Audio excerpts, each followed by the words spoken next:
Yes, sir, man. We live and we back. Welcome back to the Golden Goose DFS show. I am your host, Chandler Blakely, aka Goose Man, here today, bringing you another edition of the starting five for DraftKings and FanDuel. Alright, but before we get into it, y'all know we got the lineup review going over my best lineup from yesterday's slate. So let's talk about it, man. Hit the subscribe button if you're new to the channel. Definitely, please do your boy a small favor and hit the like button, man. What is it gonna kill you to just to click once right there, alright?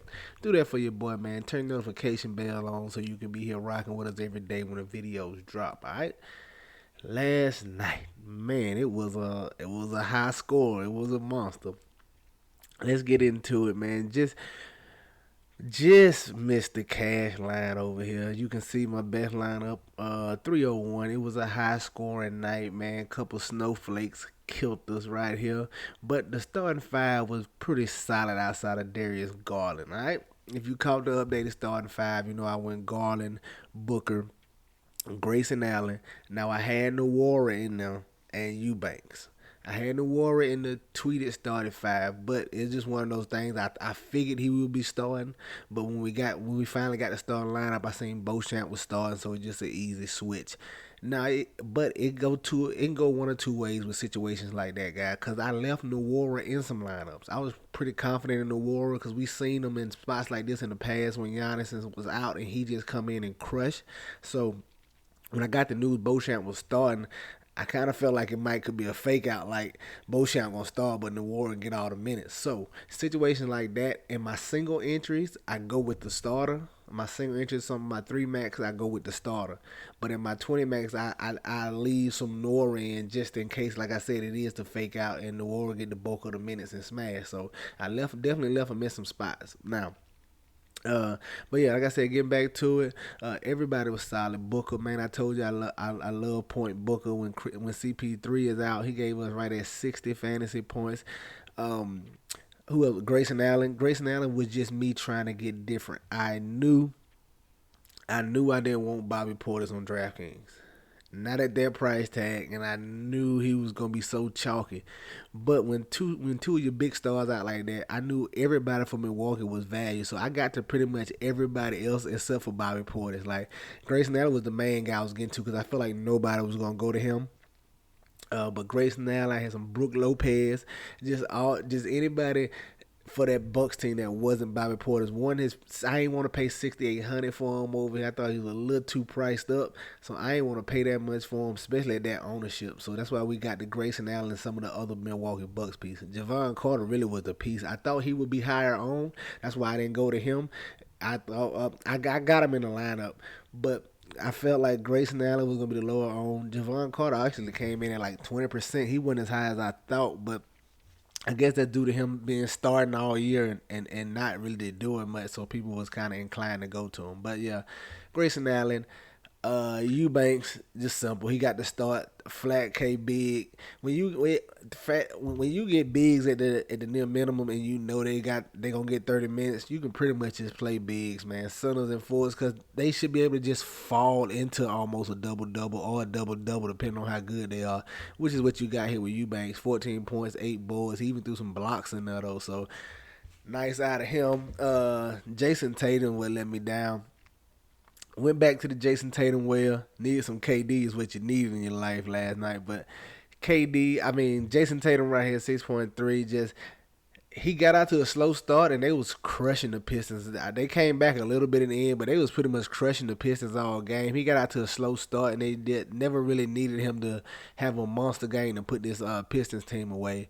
Scotty Barnes just it's tough with those Toronto guys. As long as Siakam, I was just telling my guy the other day, it's gonna be two of those Toronto guys every night with no Siakam. The problem is you just don't know which two is gonna be. Last night it was Van Vliet and OG.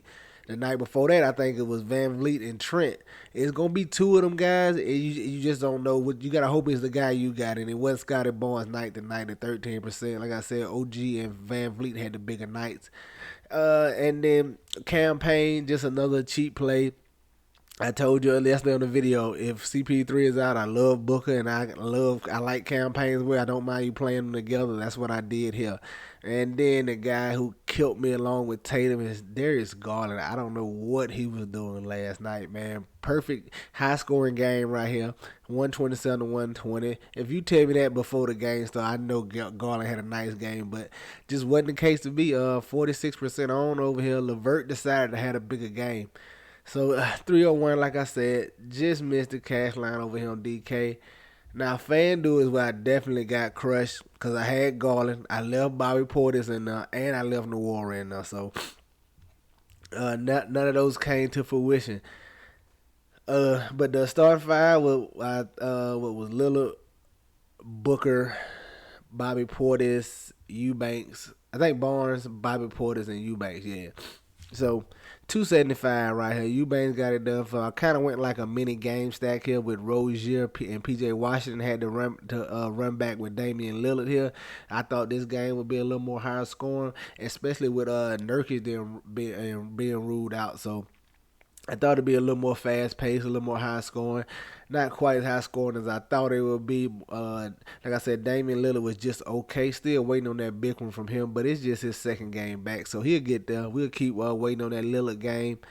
No war, like I said, just only played like 15 minutes. He truly had a bench role. Did not see that one coming. Bobby Portis just was the letdown of the night. If you had him, and the sad thing about it, he went to double overtime. He still couldn't get that for it. It was a rough one for Bobby Portis, man. If you had some Bobby Portis like I did on FanDuel, it was a rough one for us. And then Eubanks. So that's my best lineup right there. Let's get to today's slate, man. We got a nice little four gamer here. Kind of tough right now, but we're gonna get into it. You know it'll be value opening up, and we'll adjust accordingly. All right. At the top, man, I'm gonna go back to Tyrese Maxey, 8,200, playing this Atlanta Hawks team. Listen, I know he had a bad couple of games, but I think you can go right back to Maxey here, 8,200. We know what he's capable of with no Harden. He's going to draw some tough DeJounte Murray defense, but not nothing he can't do work on. So I don't mind getting Tyrese Maxey here at 8,200. Just waiting on some injury news and see if something else opens up. If Tyler Hero plays, we may drop down to Tyler Hero in that matchup against the Charlotte Hornets, but we waiting on some injury news to see, all right? Shooting guard, give me Spencer Dinwiddie. Just been very solid for this Mavs team this season. He struggled a lot last season, couldn't really find his role alongside Luka, but he's really coming into his own. Been playing very solid this year. I like getting to him at 6,200 right here. Nice mid-tier price guy right here. I think can give you a solid return in Dinwiddie. At the small forward, going Josh Hart, 6,500, going against the Pelicans. Now, this is a tough matchup for him. You know he's a solid rebounding wing player, but he got Zion and Joe Val down there. He's not going to have his biggest game on the boards, but he definitely should get some as he's a solid rebound. We just hoping he can get some steals here in this matchup. The pace be a little up right here in this game. I like getting the Josh Hart at 6,500. Small forward is a wasteland today. It is a wasteland. It's tough to try to find plays, man. I'm telling you. So I'm just going with Josh Hart here, a solid, steady guy who I know shouldn't kill me. All right. And the power forward, going right back to Tobias Harris. Still no, like I said, no Harden. Same thing applies to him. Same for as Maxey, man. Should be a little more usage. Even if Embiid plays, he should play. We don't know, but they can sit Embiid at the drop of a hat. Who knows? But Tobias Harris still a solid play if Embiid is in, even on this small. With it being a small forward gamer, you're gonna have to get into some tight spots. You know what I'm saying? The spots are not the greatest.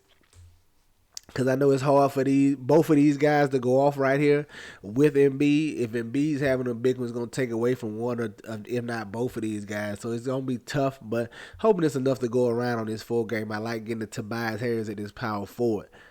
Now coming in at center, man, I'm just rolling with Bam Adebayo, 7,900. He hasn't really crushed. He hasn't had that big 50, 55-point game we know he's capable of this year. Gotta believe it's coming soon, man. I like that spot here against the Charlotte Hornets. Love taking bigs against the Hornets. Just hoping he's really does his thing. I'm gonna like him either way if Hero plays. I'm gonna love him a little bit more if Hero is out because it frees up some more usage from him.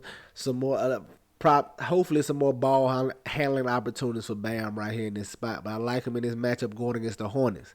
That's your starting five for DraftKings. Tyrese Maxey, Spencer Dinwiddie, Josh Hart, Tobias Harris, and Bam Adebayo.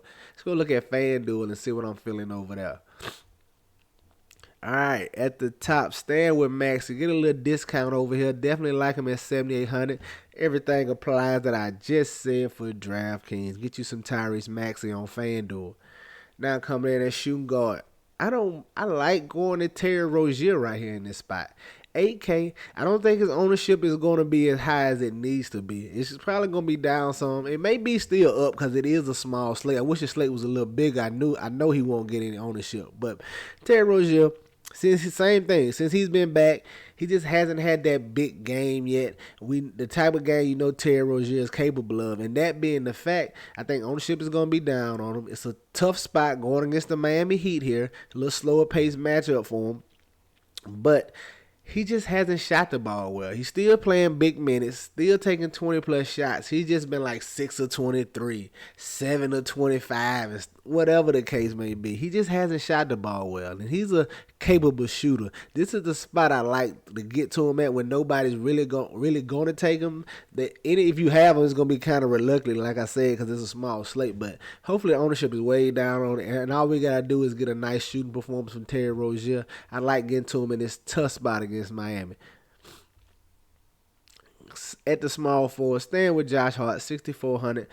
Like I said, man, small forward is a wasteland today. You'll see when you start digging in. Good luck at the small forward. That's the winning position tonight. That is the winning position tonight. Whoever can nail that small forward, you're going to set yourself up to make some money tonight. Small forward is tough. I'm staying with Josh Hart over here on FanDuel. At the power forward, staying with Bam Adebayo, 7,700. Listen, like I said, like the matchup, like him with Hero playing, love him with Hero out. So get you some Bam over here on FanDuel. And then coming in at the center, I'm going to go back to Jonas Valanciunas, only if Nance is out. If Nance is out, fire up Jonas Valanciunas. We saw Nance be out last night and J Val get 30 minutes. And that's all you need from J Val. J Val's whole problem these last 3 or 4 seasons is just the minutes. Anytime he gets the minutes, he pretty much crushes, man. He's definitely if he's getting 30 minutes, he's walking in the building with a double-double, man. Joe Val's a solid, skilled big down there. You just don't know if he's going to get the minutes. And Nance being out, I think, solidifies a few more minutes for him. So if Nance sits again, go with J Val. If not, we going to adjust accordingly. That's why you got to be following on Twitter, man. Or just hit me up in the comment section. I know I missed a few comments yesterday. My bad, man. I'm a hard-working man out here, man. You know what I'm saying? I'm sorry. I be at work sometimes. I don't get the chance to see him. We be a little busy, but just keep hitting me up, man. I got y'all, man. We're going to get a Discord or something going. That way everybody can be in there chopping it up, all right? That's going to do it for us here today, man. Y'all know the motto. Chances to make champions. Y'all green up, man. I'll catch y'all tomorrow, all right? Let's get it.